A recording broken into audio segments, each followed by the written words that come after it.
বন্ধুরা, আজকে আমি তোমাদের দেখাবো ডিমের একটা নতুন রেসিপি। আর সেই জন্য আমি প্রথমে ডিমগুলোকে সেদ্ধ করে ছুলে তারপর মাঝখান থেকে কেটে নিয়েছি।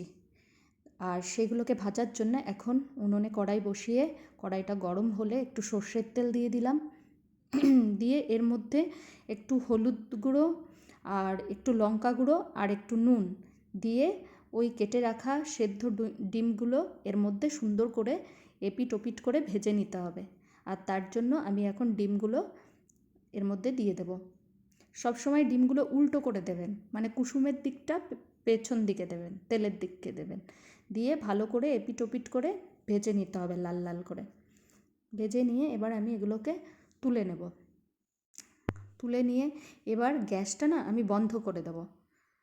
গ্যাসটা বন্ধ করে দিয়ে এবার এই তেলের মধ্যে আরেকটু যদি তেল লাগে তেল মিশিয়ে নেবেন।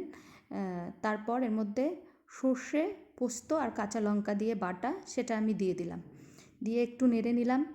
তারপর আমি এর মধ্যে দেব একটু নুন আর একটু কাশ্মীরি লঙ্কার গুঁড়ো। আর এখন যেটা দিলাম, এটা দিলাম টক দই। টক দই 3 চামচ ভালো করে ফেটিয়ে এর মধ্যে দিয়ে দিলাম। দিয়ে একটু নুন আর কাশ্মীরের লঙ্কার গুঁড়ো একটুখানি দিয়ে দেবেন।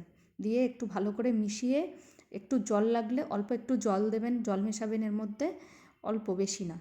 তারপর এর মধ্যে ওই ডিমগুলো ভালো করে সাজিয়ে দেবেন। এবার কিন্তু উল্টো করে না, এবার সোজা দিক করে দেবেন।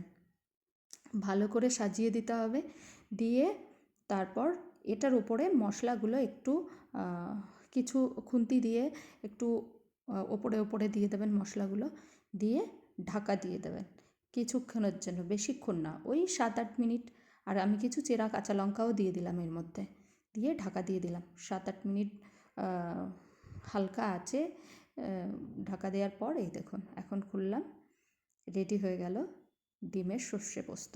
কেমন হয়েছে জানাবেন কিন্তু।